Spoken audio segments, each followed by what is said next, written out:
Okay, we're recording. Susan, I'm so happy we're doing this. You're my favorite. You're mine.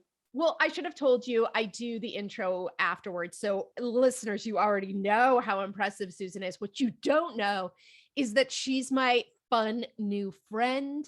We met on this very fabulous mastermind. I call it a mastermind. Would you call it a mastermind?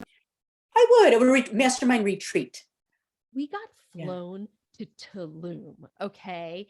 And we got to talk to these incredibly impressive group of women, and it was just absolutely fabulous. And so Susan is somebody and she lives in my hometown, the town that I'm from, which is just random. And she is, as I told you in the intro, one of the leading experts in how to talk in and on the media about books. And we had this conversation when we first met, and I said, "Oh, yeah, I go on TV. It doesn't sell books." And she said, "Well, it's just that you're not talking about it in a way that sells books." So that's what I want to focus on. Hi, Susan. Hi. So tell I me, can't believe that you haven't sold books, by the way, because you are so animated and so lively. And so I know you are selling books, and there are people that are not, or who could sell more books, right? In an organic way that's not salesy. yeah, I think so. What I find when I have gone on any TV show in an effort to sell books, the last thing they're interested in is the person using it as a medium to sell a book, unless it's like fresh air. They want you there. I always tell people no one cares about your book. They care about what your book can do for them. And that's what the media wants. So no one's asking unless it's a podcast. Anyway, I should just stop talking and let you talk. Okay, tell us about your business. So I just want to address what you said first, because it isn't about your book. It's about the contents of your book and how your book meets the needs of the audience. And they want you to be entertaining, lively, and non-promotional. But what do you want? You want to sell your book and your business. If you have programs, products, consulting, contracts, you want to sell those. So those have to be woven seamlessly into the conversation Yeah. and give benefit to the audience at the same time. Yeah. That's the thing. So they want you to be entertaining and lively. That's all they care about. And I think that you can set it up. I kind of want to talk about behind the scenes, what to do, as Yes. well as in front. So let's go behind the scenes first. You can set up a great interview by, number one, getting your Chiron, which is the little name and title that's put on TV, established ahead of time. They won't typically put up your website, but they'll put up your expertise, Mhm. so Susan Harrow, media trainer and marketing strategist, they would put that up there.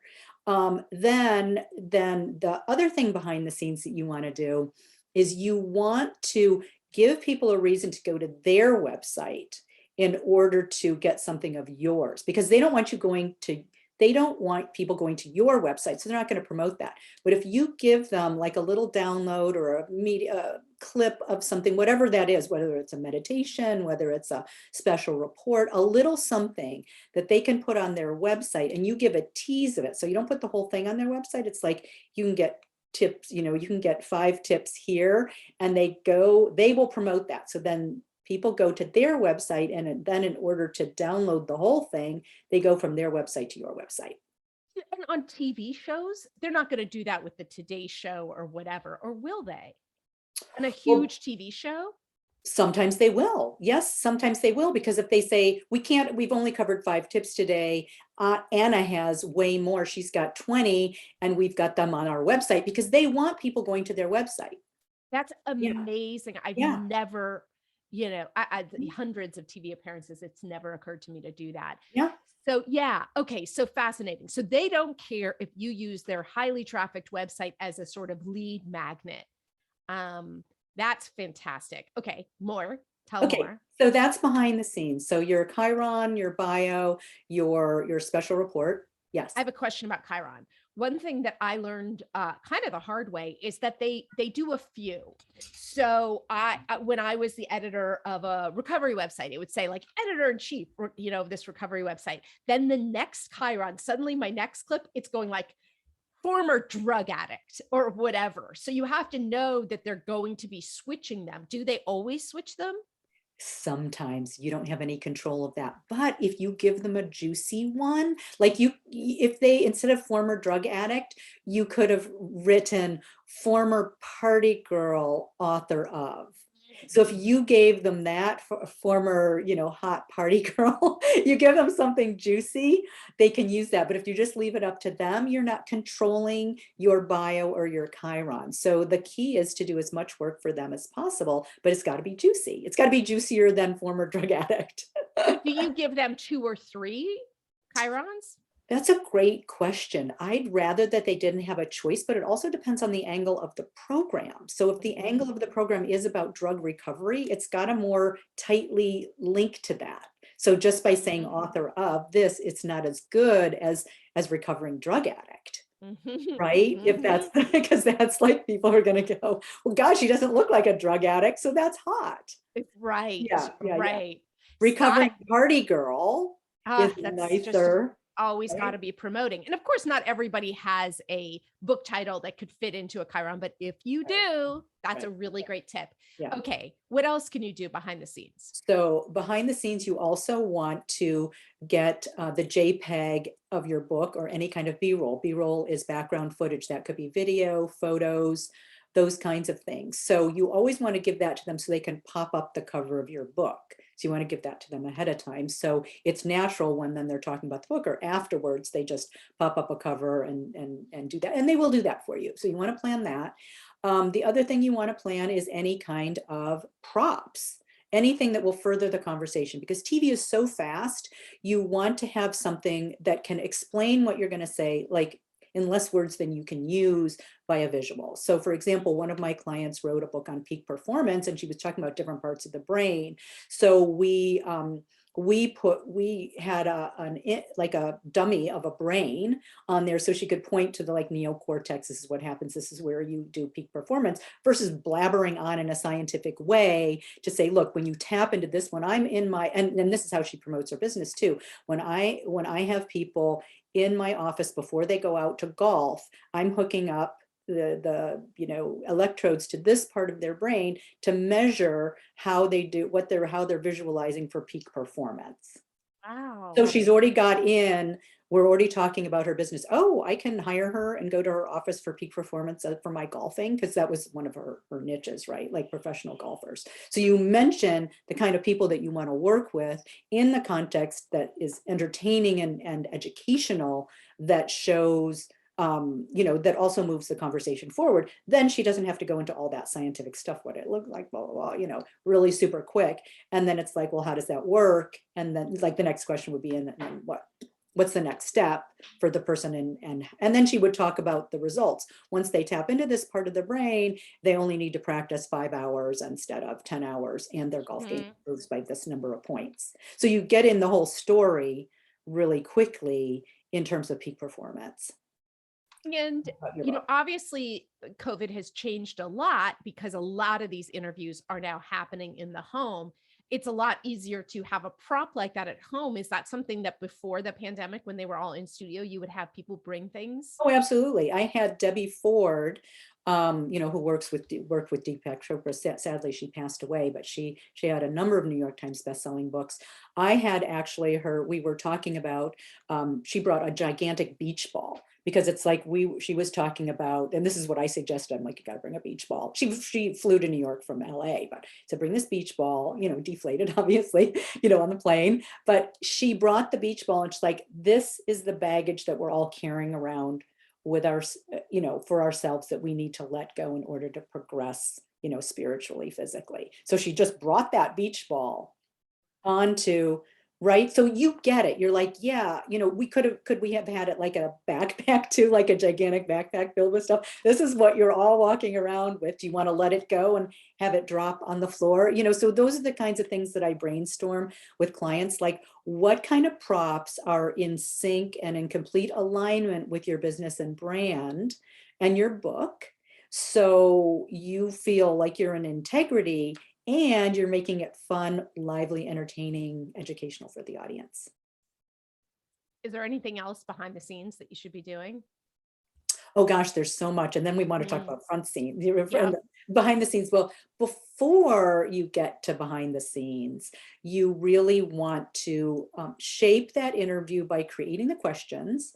And first you have your answers. So it's the content engagement sequence, which is your key messages. So before you even contact the media, you want to have all of your messaging down.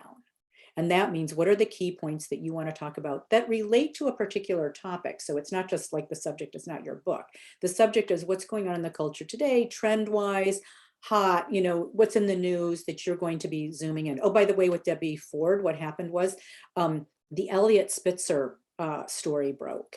So we just shifted our sound bites to talking about Elliot Spitzer Yeah. and what he was carrying. So that made it like super topical. That happened like in the middle of her media tour. So it's like we talked about Elliot Spitzer and the dark side of being a politician. And when you're holding in and keeping all of your, these traits that you have, your desires tamped down, right? So if there's something that happens in the middle of your book tour that's topical, you bring it right in, and that makes it more hot, right, for the topic. So we plan that ahead of time. We plan the general engagement first, like what's going to really connect with your audience that you're saying that's about a specific topic.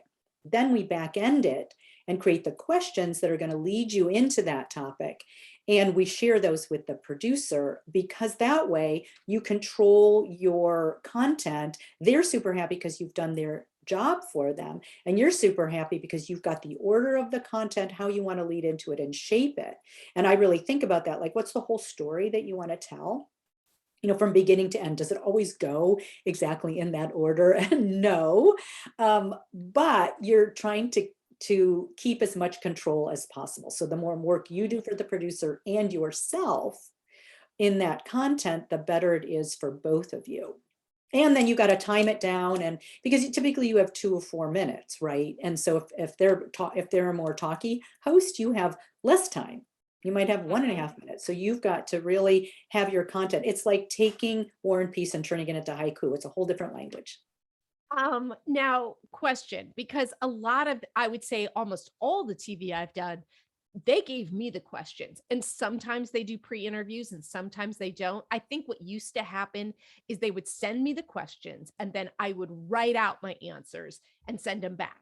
But I never knew I could take any control of that. But there are a lot of times where they know what they're going to ask and they They don't do. allow you And to, they right? want to know, okay, so if you are writing the answers, do not give them your best lines, because they will take them.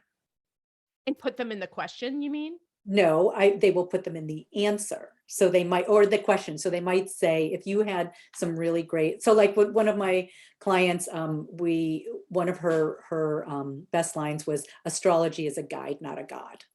Mhm. Okay, well, in an interview that's not live, that's edited, she said it, they cut that out and they took the line.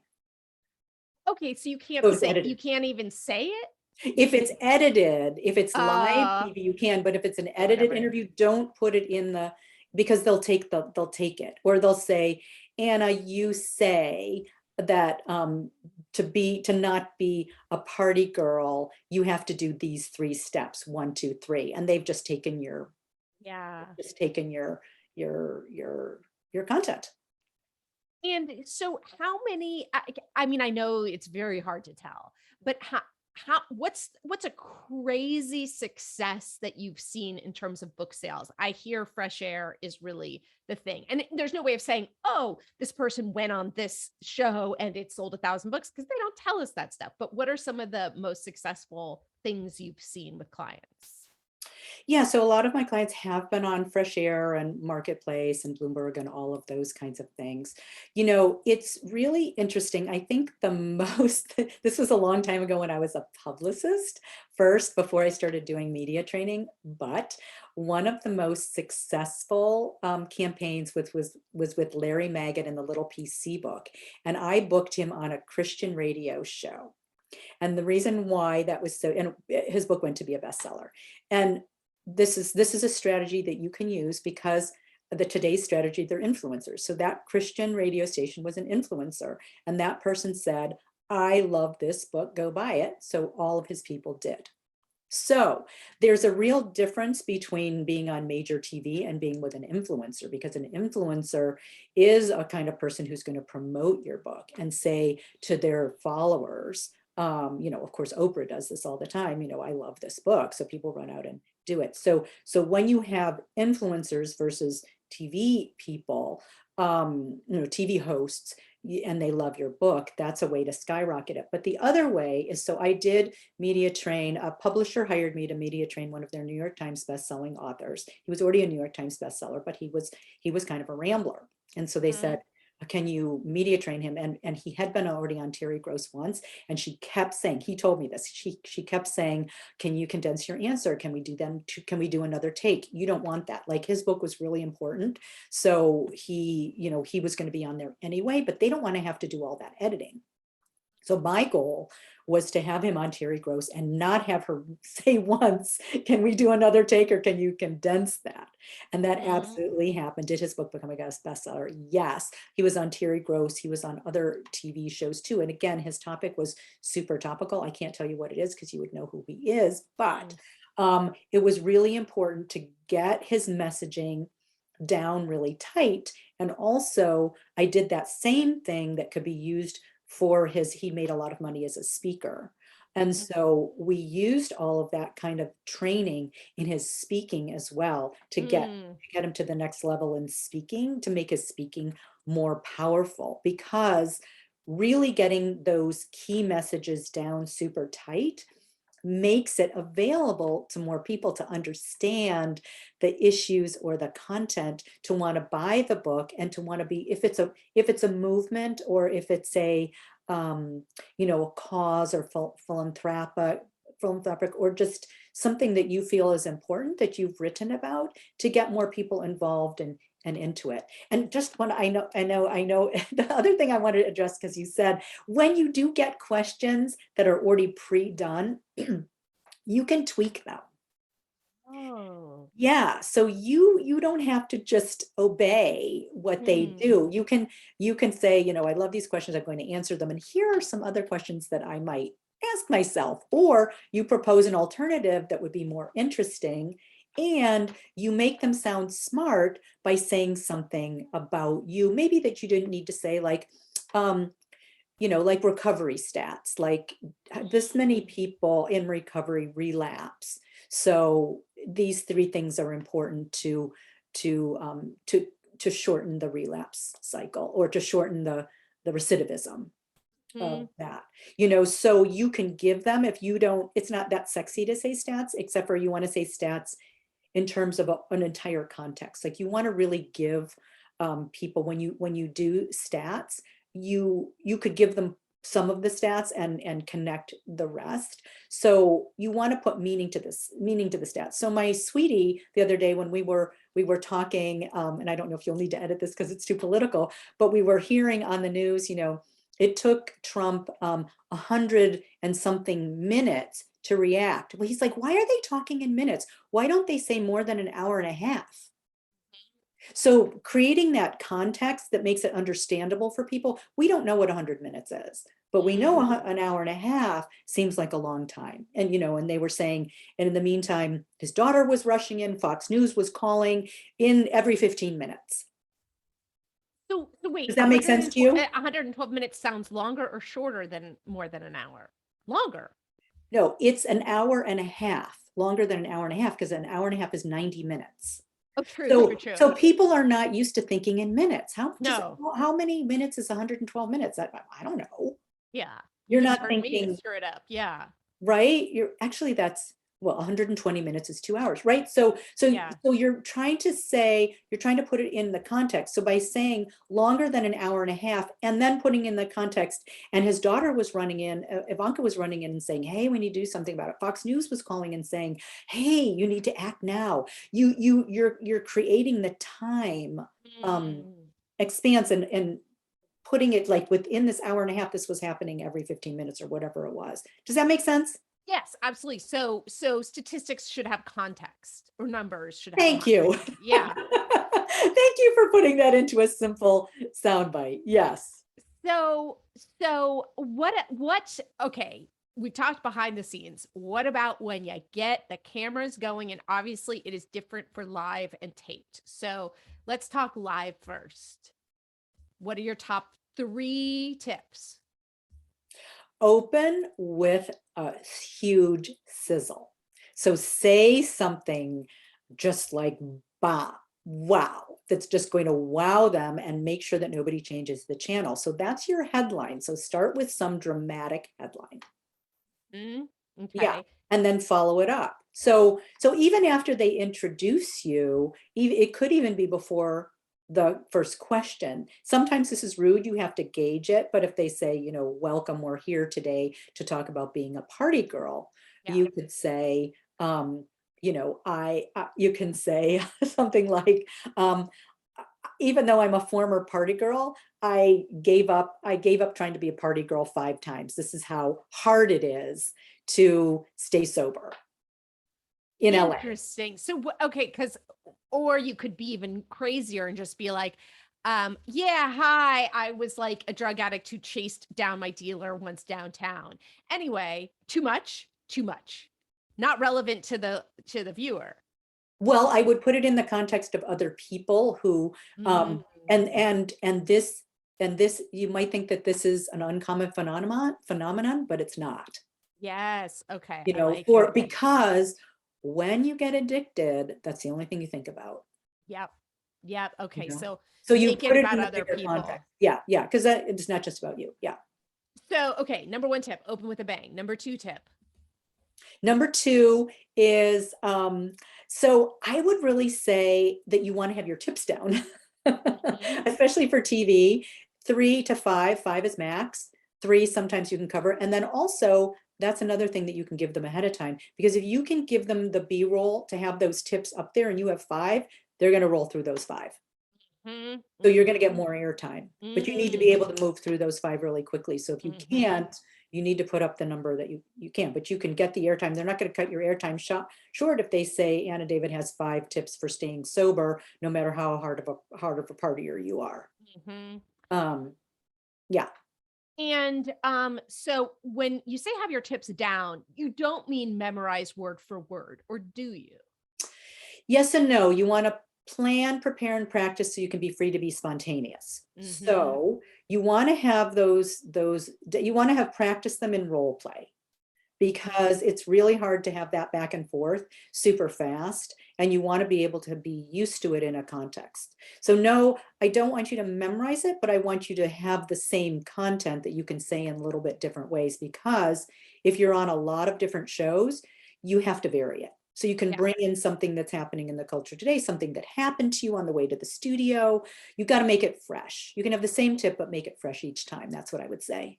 Yeah. Mhm. Mhm. But you need to have it the tighter it's down. And then the other thing is, watch how people react. If people eyes go, wow, that's really great. You want to keep it. If they're like, Dullsville, you need to revise it. Media is a great feedback loop. Mhm. Yeah. Mhm. Well, I think that's a good 3rd tip. So, you open with a Oh, bang, have your tips yeah. down, and respond, react to what the host does or hosts do. That's so important, because it is the connection between you and the host that people feel. So you really want to listen. I was media training a high level executive, and I watched him on media, and he had his great points down, but he paid no attention to the react to the host. So there was no energetic connection between them. I'm like, well, you got your points out there, super great, but she was giving you cues that you needed to respond to. You can respond to the cue and still go into your soundbite, but you want to connect it to whatever they say. You don't want to just ignore. And I've seen a lot of people do this. They just ignore what the host says, and then they just blurt out their soundbite or what they want. So we don't want that either. Mhm. We really want you to be, because if you connect to the host, you connect to the audience. So that's fantastic. Now, I know you're not a publicist anymore, but if someone listening is like, well, cool, how the hell do I get on those TV shows? What would you say? You have to have your hook. You have to have a hot hook.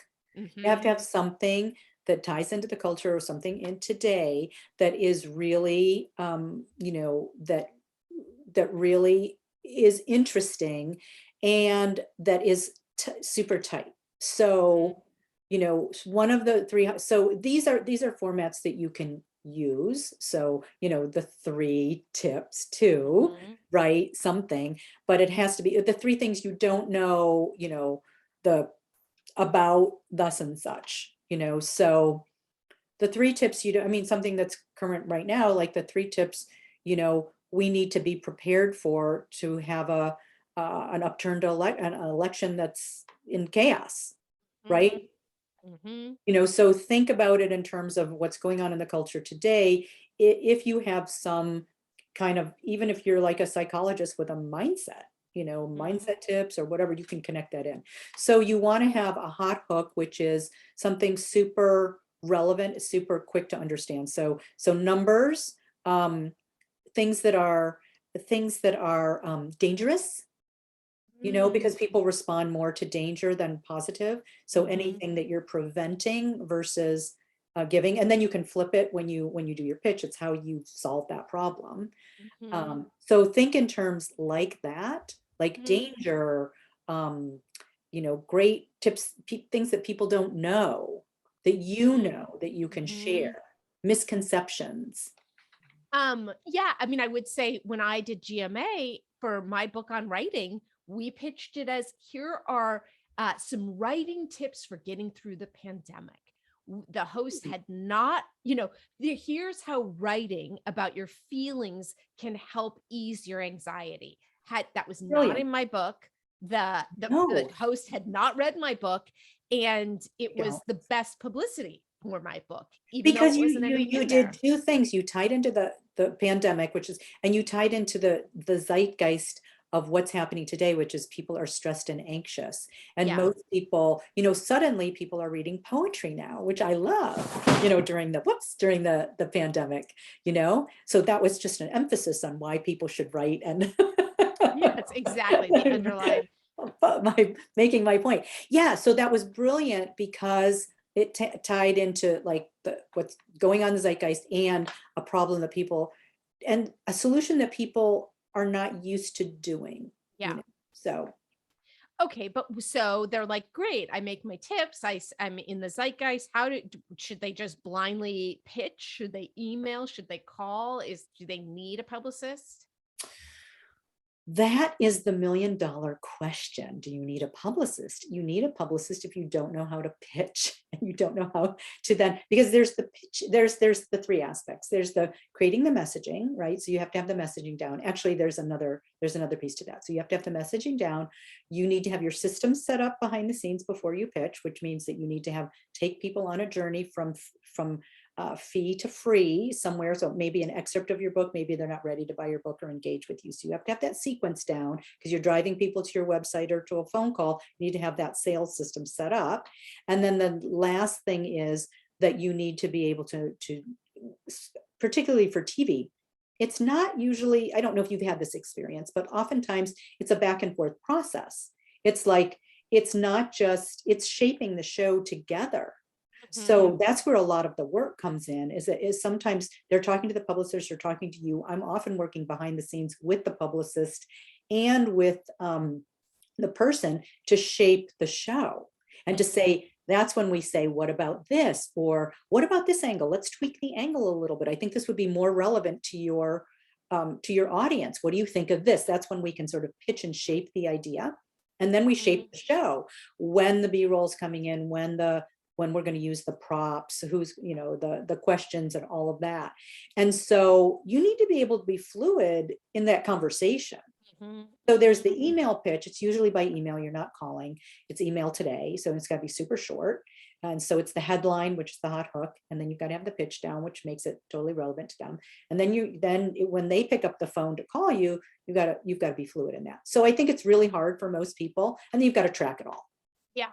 Yeah. So if you're that kind of person who's really fluid in all of those things and do it, and you can keep track of things in an organized manner, but if not, this is what you pay a publicist for, because they're constantly, and oftentimes it's not the first idea might not land.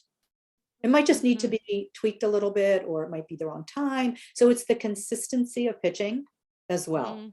So people might Mhm. go, oh, I pitched once and it didn't work. Mhm. I'm working with a friend of mine who's got a really hot topic pitching magazine, and it didn't, the first one, it hasn't gotten any traction. I'm like, well, you need to follow up. You need to follow up with an extra, something else, another new story. And while so you're not just saying, did you get my pitch? Yeah. You know, Yeah. you're giving them the next thing to entice them to do that piece about you, whether it's a story or an interview. So So that can be a long process. Like when I was a publicist, sometimes I'd been done with my contract. My contract might be 6 months. Somebody calls me up at month 7 or 8. Can I book your yeah. client? I'm like, yeah, he's not my Yeah. client anymore, but yeah, so that happens. We all want things to happen right away, but they don't necessarily. Well, and do you know of people without publicists who've been able to get huge hits? Yeah, one of my former clients who was also in my I think she was in my mastermind class. She booked herself on Dr. Oz Wow. several times. I think she's been on three times now. And Mhm. it was, what was the topic? She's the wine, I think she calls herself the wine coach, Lori Mhm. Forster. She's great. Mhm. And so she was on Dr. Oz to talk. I think she was on there to talk about like healthy wines or wines that don't give you a hangover. You know what I mean? So she pitched that topic, but she's very good. Like she's someone who's super experienced. She's always giving classes to people and things like that. So she's very fluid and she's really good at pitching. And then when she was in there and did a good job, then they wanted her back. They have another wine question Yeah. and they're in conversation. If you do a good job, then you want to have several other ideas to pitch on the spot. They love you on the Oh, spot. They're interesting. like, oh, this is really great. And you go, oh, well, you know what? I have a couple other ideas for shows in case you want to hear them. And they're like, yeah. And you go, then they go, you know what? We need to book you on another segment. It is going to be 6 months down the road, but let's circle back in 6 months and let's talk about that topic. Oh, that's so interesting because yeah, I mean that was my experience was it was very different in the mid 2000s. Yeah. I did a couple shows and I was constantly doing TV after that because they knew that I wouldn't freeze. And And you're um very fluid. You're a super fluid talker and you know how to dress, you know how to speak, you know how to interact. Most people don't know that. And in a super tight context. yeah, I was good at it, and then I started to Yes. get bitter because I wasn't getting paid. It was all the time, and it wasn't selling books. Had I known you, that would have been different. But I think I really had attitude towards the end. I would say things like, "Well, I'll come on if there's no other guests," because they would put me on these panels Yeah, yeah, with yeah. 5 other people and I would, plan my day around it and I wouldn't even get a word in edgewise. And so I made that deal with CNN and then this is just such a no, don't ever do this. I said, look, I kind of just don't want to come back unless I don't want to do any of those panels. Can I just do it alone? And they said yes. And they called me and they said, okay, we booked you, you're alone. And then they called me again and said, "Oh, we've added 3 people to this segment." And I said, "Look, the deal I made with you was that I was only going to come on alone. I'm not going to come on." And I got the most brutal email from the boss of this person. And he was right. At the same time, I was like, I had a boundary and didn't listen to it. But I really, they never called me again. Yeah, so I love that you brought this up. I mean, I love that you had a boundary and Yeah. that's really great. And I say never turn down an opportunity because you could have parlayed that. Yeah. And one of the ways that you parlay it, I did have a client is you have to learn to get a word in edgewise. And that's part of the training when I work with my clients and course participants and people in the mastermind. What we do is we do that role play and we play panels because if somebody is really fluid, it's hard to jump in. And the way that I'm not sure how this is working exactly in TV today, and I'll tell you why. But first, I want to tell you one of my clients who was a lawyer, and she was going to be on a panel, I think it was Fox News, and she was no shrinking violet. And so we practiced the whole panel thing. And when she got on, she got like about this much airtime because she didn't know how to interrupt. And she said, that is never going to happen again. And we Yeah. role played again. Next time she was on there, it's not just about interrupting, it's about tagging on to something that's really relevant, that you have something to say, that you want to Yeah. tag on, but you have to be quick. And women are really super polite. So this takes a lot of practice to be able to hop on to the last thing. And now, because TV, most people are home and the host is calling on individual people, it's a little bit trickier. But if Yeah. you start to speak up, because if your mic isn't turned off, then they will hop onto you, or you could raise your finger or your hand like Mm-hmm. this, so they know you have something to say. Mm-hmm. um, then they'll say, Anna, it sounds like you want to add to this, and you're like, yes, blah blah blah.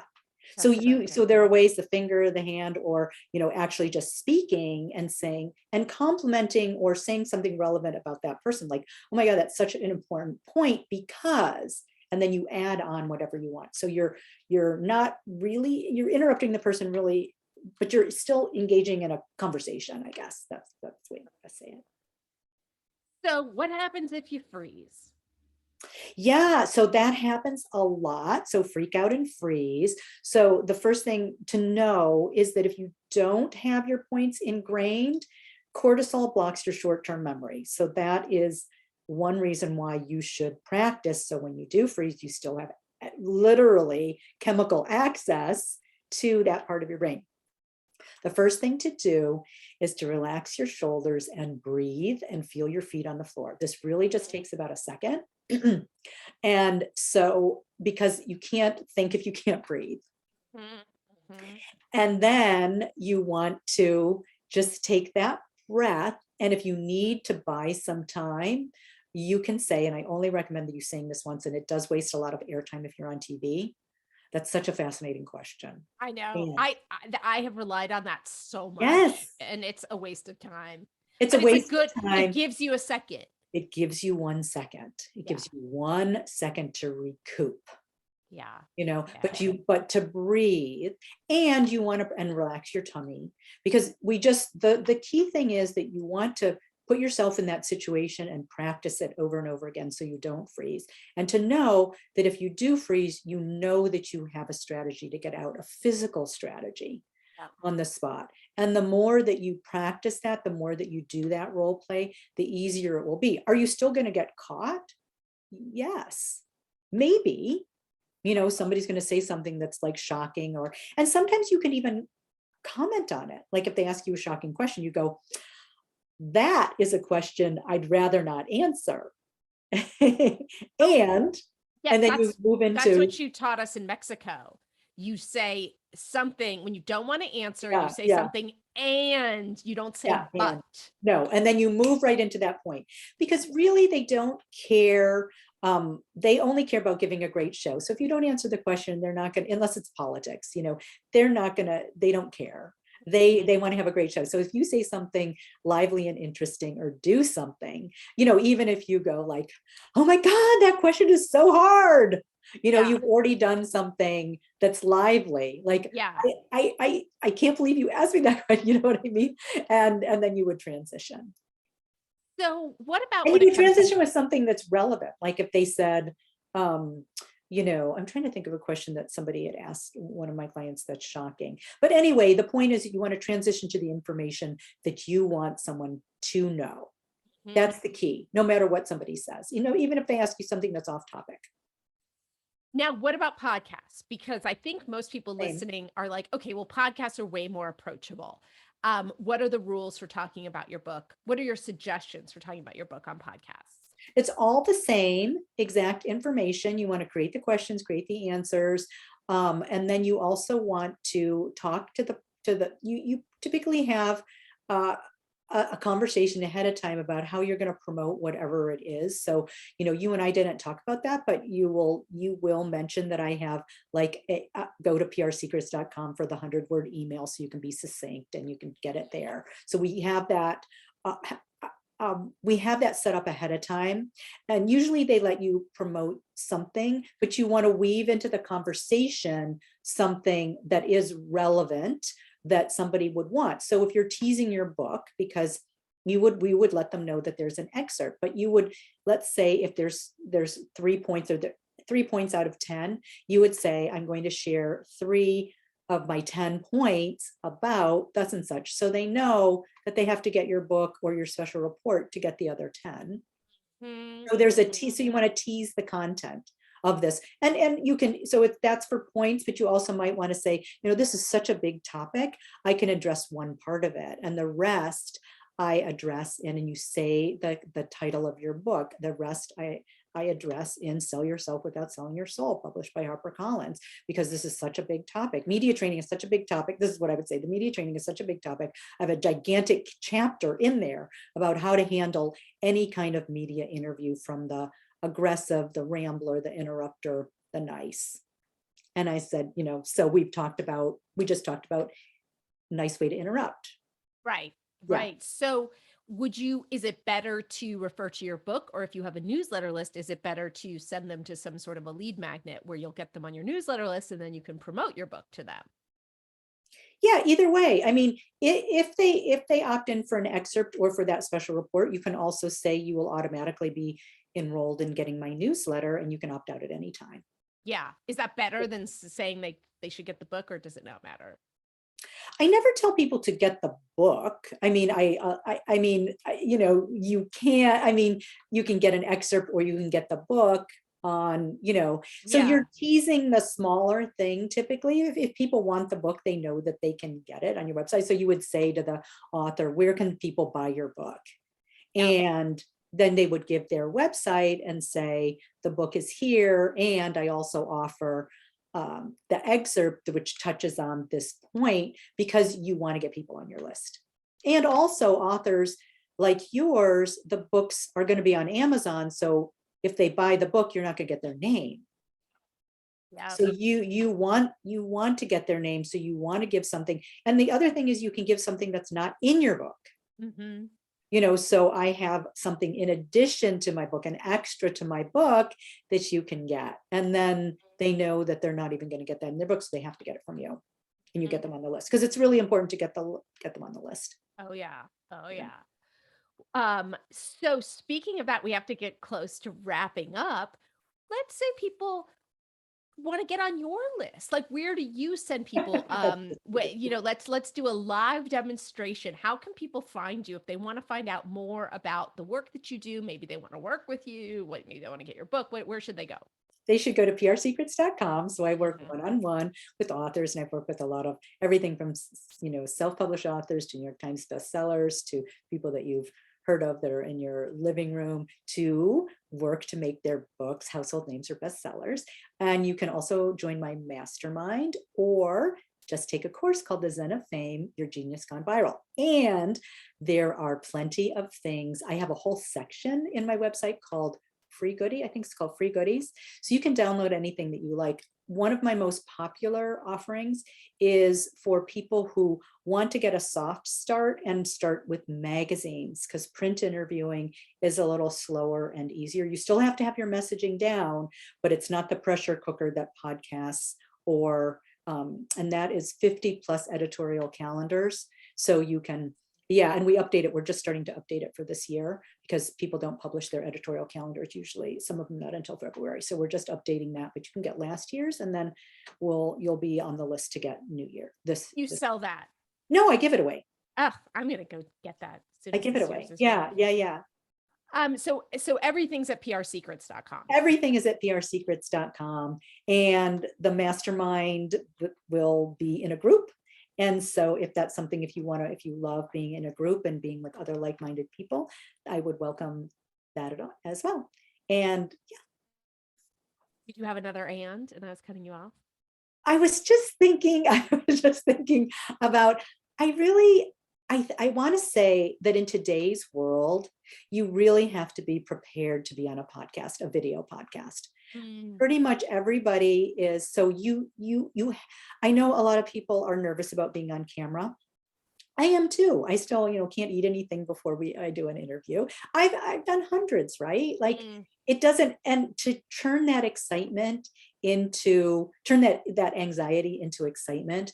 And part of it is just practice and getting used to it. So I do suggest that people start with podcasts, and they start with print first, and then they go to podcasts, because it is a little slower and easier, but you do have to have your messaging down to have to sell your book, to actually have an effect, to sell your business, book, product, service, or cause. So I do encourage everybody to start that kind of role play, whether it's with a friend or me, in that kind of training process, because that's the only way that you can actually have the experience and do it and get better. You don't get better by thinking it in your mind.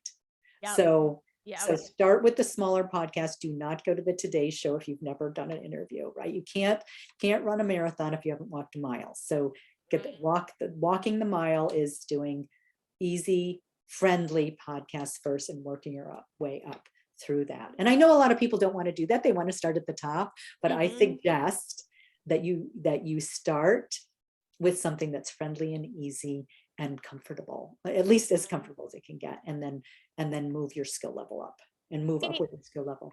And of course, you're more enticing to a bigger place once you have experience. So every single TV show you do, every single podcast you do, you have more social credibility. Absolutely. So they, this local TV show had them on, then then you do a few local TV shows, and then you can start thinking about national or whatever it is. Absolutely. Great advice. Well, thank you so much, Susan. This was super fun. Thanks you all for listening. And Thanks you all. I thanks love that. y'all. Thanks you all for listening. I'll see y'all next week. I mean, I'll be releasing an episode next week. Bye, Susan. Thank you.